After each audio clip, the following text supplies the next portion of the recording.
तो आज हम आप सभी लोगों को अलंकार पढ़ाने वाले हैं।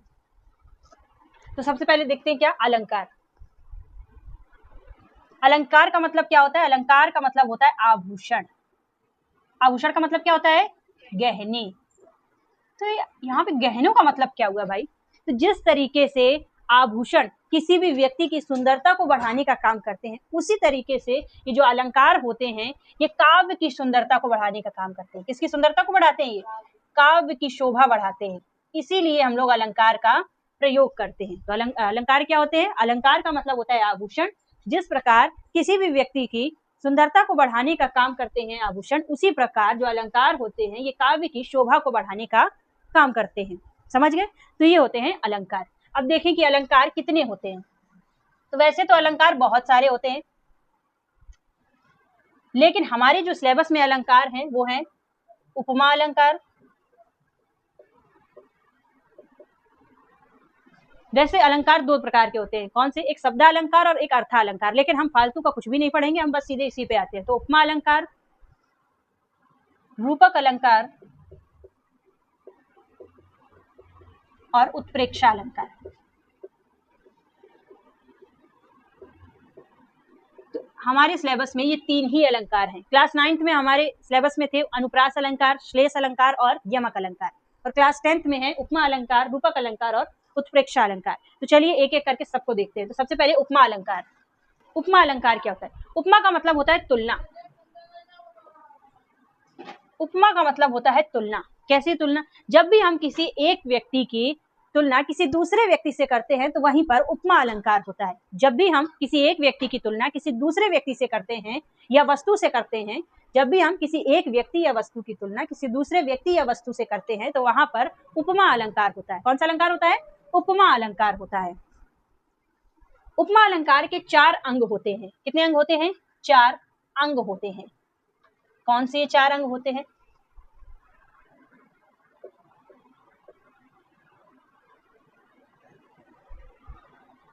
उपमेय, उपमान, वाचक शब्द और साधारण धर्म। उपमा अलंकार के 4 अंग होते हैं। उपमेय, उपमान, वाचक शब्द और साधारण धर्म। ये 4 उपमा अलंकार के अंग होते हैं। समझ गए? तो उपमेय क्या होता है? उपमेय का मतलब होता है जिस वस्तु की समानता बताई जाती है। क्या? जिस वस्तु की तुलना की जाती है उसी को हम लोग उपमेय बोलते हैं। और उपमान का मतलब क्या होता है? जिस वस्तु से तुलना की जाती है उसी को हम लोग क्या कहते हैं? उपमान। जिस व्यक्ति या वस्तु की तुलना की जाती है उसे उपमेय बोलते हैं, और जिस व्यक्ति या वस्तु से तुलना की जाती है उसे हम लोग उपमान कहते हैं। और दोनों में ही जो कॉमन शब्द होता है, दोनों में ही, यानी कि जो उपमेय और उपमान दोनों में ही कॉमन होता है, उसे हम लोग साधारण धर्म बोलते हैं। अभी कुछ भी बात समझ में नहीं आ रही, अभी आएगी समझ में। और वाचक शब्द, वाचक शब्द क्या होते हैं? तो वाचक शब्द होते हैं वो शब्द जो इनकी तुलना बताने का काम कर रहा है। क्या कर रहा है? जो दोनों में तुलना बताने का काम कर रहा है।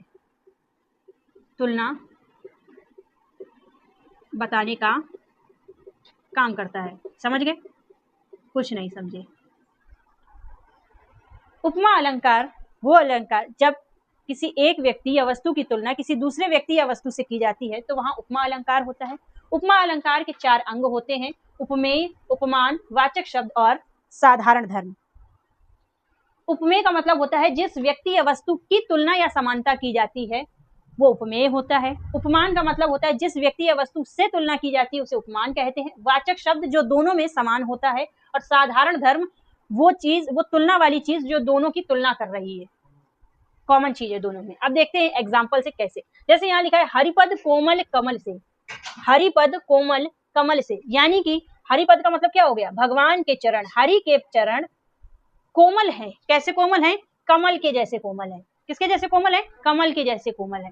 हरि के चरण कमल के जैसे कोमल है। तो यहाँ पे किसकी? यहाँ पे हरि के चरणों की तुलना कमल से की जा रही है। यहाँ पे प्रभु के चरणों की तुलना कमल से की जा रही है। और कहा क्या जा रहा है कि जो प्रभु के चरण है वो कैसे वो क्या है, कोमल है। कैसे हैं, कोमल है। जैसे कमल कोमल है ऐसे ही हरि के चरण भी कैसे हैं, कोमल है। तो यहाँ पे उपमेय क्या हुआ, ये छाटने के लिए भी आ सकता है। तो यहाँ पे उपमेय क्या हुआ और उपमान क्या हुआ। तो हमने भी क्या कहा, जिस व्यक्ति या वस्तु की तुलना की जाती है वही उपमेय होता है। जैसे यहाँ लिखा है हरिपद कोमल कमल से, तो यहाँ पे किसकी तुलना हो रही है, समानता हो रही है, तो प्रभु के चरणों की हो रही है। किसकी हो रही है, हरिपद की हो रही। तो ये क्या हो गया, ये हो गया उपमेय। उपमान क्या होता है, जिस वस्तु या व्यक्ति से तुलना की जाती है। तो किससे तुलना की जा रही है, तो कमल से तुलना की जा रही है, इसलिए ये उपमान हो गया। फिर हमने कहा वाचक शब्द, वो शब्द जो दोनों में तुलना का काम करता है, समानता का काम करता है। जैसे ये से, क्या हो गया, ये से हो गया। समझ गए, यानी कि जो ये पहचान करवाता है कि इनके बीच में तुलना हो रही है, वो शब्द जो इनके बीच में तुलना की पहचान करता है उसी को क्या बोलते हैं, वाचक शब्द। तो ये से क्या है, वाचक शब्द है। अब साधारण धर्म, यानी कि वो कॉमन चीज जो दोनों में समान है। क्या समान है, तो हरि के चरण भी कोमल हैं और कमल भी कोमल है। तो कोमल क्या है, साधारण धर्म। समझ गए। तो उपमेय क्या होता है, जिसकी तुलना की जा रही, तो हरि के चरण, किसकी तुलना की जा रही, हरि के चरण कोमल के समान, हरि के चरण कमल के समान कोमल है। तो हरि के चरण कैसे हैं, कोमल है, तो इसलिए कोमल क्या हो गया, साधारण धर्म। समझ गए। अगला देखें, अगला क्या लिखा है, चरण कमल बंद पीपर पात सरिस मन डोला। क्या लिखा है, पीपर पात सरिस मन डोला, यानी कि पीपल के पत्ते को देखकर मेरा मन डोल, पीपल के पत्ते के समान मेरा मन डोला। पीपल के पत्ते जैसा मेरा मन डोल गया। समझ गए। तो यहाँ पे किन दो चीजों की तुलना हो रही है, एक पीपल के पत्ते की और दूसरा मन की। यानी कि जैसे पीपल का पत्ता डोल रहा है वैसे उसका मन भी डोल रहा है। तो यहाँ पे पीपल का पत्ता क्या हो गया, किस व्यक्ति या वस्तु की तुलना की जा रही, तो पीपल के पत्ते की तुलना की जा रही है। तो पीपल का पत्ता क्या हो गया, उपमेय हो गया। किस से की जा रही है, तो मन से की जा रही है, क्योंकि मन के जैसा हो रहा है, तो मन क्या हो गया, उपमान हो गया। अच्छा, दोनों में ये पहचान करने का काम कौन कर रहा है, दोनों में तुलना करने का काम कौन कर रहा है, तो काम कर रहा है सरिस। कौन कर रहा है, सरिस। तो सरिस क्या हो गया, वाचक शब्द। सरिस क्या हो गया, वाचक शब्द।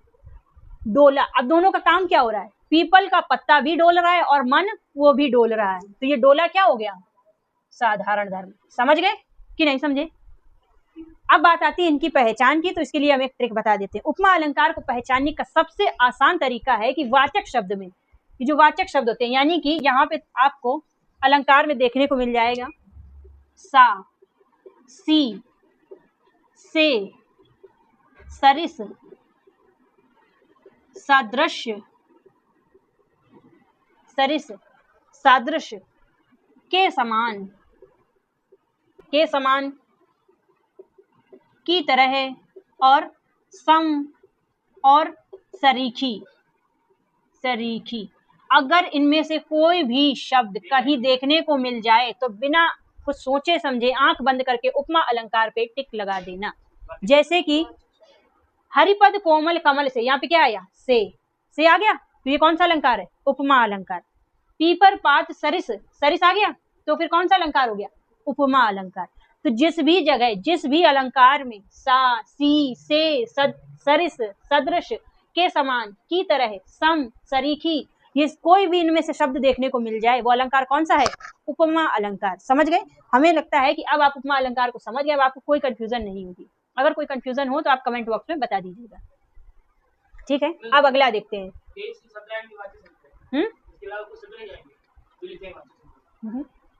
नहीं आ सकते हैं, लेकिन यही देखने को मिलेंगे। हाँ हाँ, तो ये ट्रिक है इनको। अगर ये इनके अलावा कुछ भी देखने को मिल जाए तो वो उपमा अलंकार नहीं, यानी कि ये अगर देखने को मिल गए, धोखे से भी दिख गए, तो वो कौन सा अलंकार होगा, उपमा अलंकार। बिल्कुल बढ़िया ट्रिक है कि नहीं। बाकी तो अभी देख ही लिया कि मतलब निकाल के समझ लेना कि दो चीजों में तुलना की जा रही है, हम अर्थ निकाल के समझ सकते हैं। यानी कि हरि के चरण कोमल के समान, कमल के समान कोमल है, तो एक हरि के चरण दूसरा कमल, दोनों की तुलना हो रही है, दोनों क्या है, कोमल है। पीपल का पत्ता और मन दोनों ही डोल रहे हैं, तो दोनों में तुलना हो रही है, एक पीपल के पत्ते दूसरे मन में। समझ गए ना। उपमा अलंकार समाप्त। अब देखते हैं रूपक अलंकार।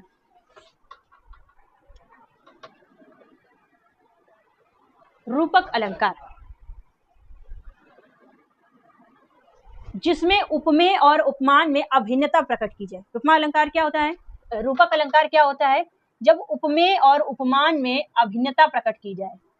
उपमेय और उपमान में क्या प्रकट की जाए? अभिन्नता। कुछ समझ में नहीं आया, ये तो एक डेफिनेशन थी। रूपक अलंकार वो होता है जब उपमेय और उपमान में अभिन्नता प्रकट की जाए तो वहां रूपक अलंकार होता है, ये तो उसकी डेफिनेशन हो गई। कैसे अभिन्नता? यानी कि दो अलग अलग चीजें, उपमेय और उपमान दोनों अलग अलग चीजें होंगी और दोनों को एक ही करके बोला जाएगा। दो अलग अलग चीजों को अगर एक करके बोला जाएगा तो वहां रूपक अलंकार होगा। और रूपक अलंकार की एक खास बात होगी कि यहाँ पे दो शब्द, और वो दोनों शब्द जिन्हें हम कहना चाहिए नाउन, दो शब्द जो संज्ञा हो और उनके बीच में योजक चिन्ह लगा हो, तो वहां पे रूपक अलंकार होता है। तो वहां पे क्या होता है? रूपक अलंकार। ये तो याद करने की ट्रिक है। अभी देखो एग्जाम्पल से समझो। यहाँ क्या लिखा हुआ है? चरण कमल बंदो हरिराई। यहाँ क्या लिखा है? चरण कमल बंदो हरि राई। ठीक है, चरण कमल बंदो हरि राई। अभी हमने कहा दोनों के बीच में कोई भी दो संज्ञाएं, कोई दो नाम, उनके बीच में अगर योजक चिन्ह लगा है तो समझ जाना कि वहां कौन सा अलंकार है? रूपक अलंकार है। तो इतना देख कर ही चरण और कमल में दोनों में क्या लिखा है? दोनों में क्या लगा है? योजक चिन्ह लगा है, ये छोटा सा डैश लगा है, तो बस इसका मतलब ये कौन सा अलंकार है? रूपक अलंकार। ये एक पहचान है इसकी। लेकिन अभी हमने कहा ये इतना पर्याप्त नहीं, क्योंकि कभी फंस भी सकते हो। तो रूपक अलंकार का मतलब क्या होता है? जब उपमेय और उपमान में अभिन्नता प्रकट हो, दोनों अलग अलग चीजें हैं लेकिन दोनों को एक ही कहा जाए। जैसे चरण कमल बंदो हरिराई। चरण जैसे कमल, कमल जैसे चरण, कमल जैसे चरण की मैं वंदना करता हूं। कमल जैसे, अब यहाँ पे क्या है? कमल जैसे चरण, चरण जो है वो क्या है? कमल के समान है। यहाँ पे ना चरण में, दोनों में तुलना नहीं हो रही। यहाँ पे क्या हो रहा है? वो कह रहा है कि जो चरण है वही क्या है? कमल है। जो चरण है वही क्या है? कमल है। यानी कि कमल रूपी जो चरण है, जो कमल रूपी चरण है, उन्हीं की मैं वंदना करता हूं। समझ गए? कमल रूपी चरणों की वंदना करता हूं। तो जब भी वर्ड आ जाए रूपी, जब उसका अर्थ निकालने में वर्ड आ जाए कौन सा? रूपी, तो समझ जाना रूपक अलंकार। यानी कि कमल रूपी चरणों की मैं वंदना करता हूं। तो यहाँ पे कौन सा अलंकार हो गया? रूपक अलंकार। अगला एग्जाम्पल, हरि जननी मैं बालक तेरा। हरि और जननी, हरि कौन है? भगवान। और जननी कौन है? माता। और दोनों का क्या हो रहा है? दोनों एक ही बता रहा है। दो अलग अलग चीजें और दोनों को एक ही बता रहा है। यानी कि वो कह रहा है, हे भगवान, हे भगवान तुम मेरी माँ हो, हरि जननी, मैं बालक तेरा और मैं तेरा बालक हूँ। हे भगवान तुम मेरी माँ समान हो, माँ रूपी हो। हरि, हे हरि तुम मेरी माँ रूपी हो और मैं तेरा बालक हूँ। तो यहाँ पे क्या आ गया? माँ रूपी हरि, माँ रूपी हरि। तो अगर माँ रूपी हरि, रूपी वर्ड आ गया तो कौन सा अलंकार हो गया? रूपक अलंकार हो गया। सबसे बढ़िया पहचान, दो अलग अलग, हरि एक अलग व्यक्ति हो गया, जननी अलग व्यक्ति या अलग चीज हो गई, और दोनों के बीच में योजक चिन्ह लगा है, तो कौन सा अलंकार? रूपक अलंकार। समझ गए? अगला, मुनि पद कमल बंदे दो भ्राता। मुनि के पद कमल यानी कि कमल के समान चरणों की दोनों भाई वंदना करते हैं। मुनि के कमल के समान चरणों की दोनों भाई वंदना करते हैं। तो यहाँ पे क्या है? कमल के समान चरण, कमल के जैसे चरण। चरण अलग चीज है, कमल अलग चीज है, लेकिन वो कह रहा है कि जो चरण है वही कैसे हैं? कमल के जैसे हैं। यहाँ तुलना नहीं हो रही दोनों में। यहाँ क्या हो रहा है? दो अलग अलग चीजों को एक बताया जा रहा है। तो ये कौन सा अलंकार हो गया? रूपक अलंकार हो गया। और हमने बताया कि इनको हिंदी में अर्थ निकालने में अगर रूपी वर्ड या के समान वर्ड निकल के आता है तो वही क्या हो जाता है? रूपक अलंकार। जैसे मुनि के कमल रूपी चरण की दोनों भ्राता वंदना करते हैं। दूसरी पहचान, दो अलग अलग चीजों के बीच में योजक चिन्ह लगा है, तो ये कौन सा हो गया? रूपक अलंकार हो गया। समझ गए? आगे, माया दीपक नर पतंग भ्रमि भ्रमि इवै पड़ंत। माया दीपक, माया अलग चीज है, दीपक अलग चीज है, और दोनों के बीच में क्या लिखा है? क्या लगा है? योजक चिन्ह। तो ये कौन सा हो गया? रूपक अलंकार हो गया। समझ गए? अगर दो अलग अलग चीजों के बीच में योजक चिन्ह लगा है तो वही रूपक अलंकार होता है। बस हो गया रूपक अलंकार। नर पतंग, समझ गए? अच्छा, अब ये देखो भ्रमी भ्रमी, ये दोनों एक ही चीजें हैं। योजक चिन्ह जरूरी नहीं केवल इसी के लिए यूज किया जाए। देखा है ना कई बार योजक चिन्ह हमेशा बहुत सारी चीजों के लिए यूज किया जाता है, लेकिन जब वो दो अलग अलग चीजों के बीच में योजक चिन्ह यूज किया जाए, दो अलग अलग चीज, जैसे कि एक ये नाउन हो गया, एक ये नाउन हो गया, एक ये नाउन है, एक ये नाउन है, और दोनों संज्ञाओं के बीच में अगर योजक चिन्ह यूज किया जा रहा है तो वहां पे कौन सा होगा? रूपक अलंकार। समझ गए? इसके जैसा नहीं। समझ गए ना? अब आगे देखें, उत्प्रेक्षा अलंकार। उत्प्रेक्षा अलंकार, तो उत्प्रेक्षा अलंकार क्या होता है? जब उपमेय में उपमान की संभावना व्यक्त की जाए, जब उपमेय में उपमान की संभावना व्यक्त की जाए, क्या हो, संभावना हो, तब वहां पे कौन सा अलंकार होता है, उत्प्रेक्षा अलंकार होता है। कुछ समझ में नहीं आया, अभी देखते हैं। ये डेफिनेशन इसलिए है क्योंकि पेपर में कई बार ऐसे पूछ देता है कि अगर उपमेय में उपमान की संभावना की जा रही है तो वहां कौन सा अलंकार होगा, नीचे ऑप्शन दे देगा, तो ये याद कर लेना कौन सा अलंकार हो जाएगा, उत्प्रेक्षा अलंकार। उत्प्रेक्षा अलंकार में मनु, मानो, जनु, जानो, मनु मानो, जनु जानो, मनु मनौ, मनहु जनहु, इनमें से अगर आपको कोई भी शब्द देखने को मिलता है, किसी भी पद में अगर आपको इनमें से कोई भी एक शब्द देखने को मिलता है, आंख बंद करके उत्प्रेक्षा अलंकार टिक कर देना।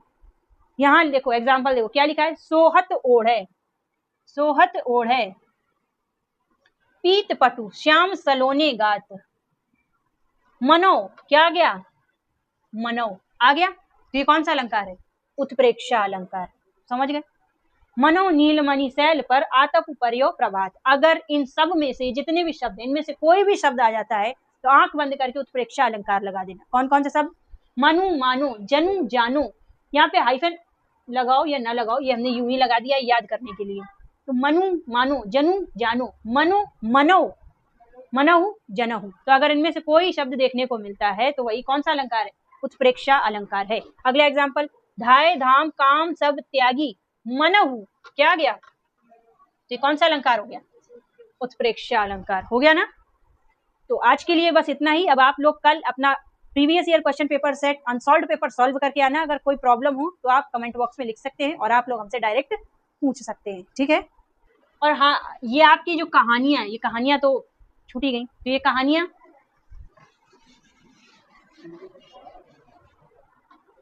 और ये कुछ कहानियां हैं, ये जो हैं जयशंकर प्रसाद जी की, ये जयशंकर प्रसाद जी की कुछ कहानियां, जैसे कि हमने आपसे कहा डेली कुछ ना कुछ देंगे, तो उसके लिए ये 5 कहानियां जो है ये जयशंकर प्रसाद जी के द्वारा लिखित है। तो ये क्वेश्चन पेपर में बहुत ज्यादा पूछी जाती हैं, जिसमें कि आंधी और आकाशदीप बहुत ही ज्यादा, इंद्रजाल, आंधी और आकाशदीप बहुत ही प्रसिद्ध है। इसको याद करने के लिए हम कैसे याद कर सकते हैं, तो हम याद कर सकते हैं, गुंडा से परेशान होकर इंद्र जी ने एक जाल बिछाया, यानी कि इंद्रजाल, और इससे फिर तेज आंधी आई, आकाश में तेज आंधी आई, और उस आंधी से हमें एक पुरस्कार मिल गया। पुरस्कार क्या मिला कि उस गुंडे को सजा मिल गई, तो हमें ये फील हुआ एज अ गिफ्ट के रूप में। तो समझ गए।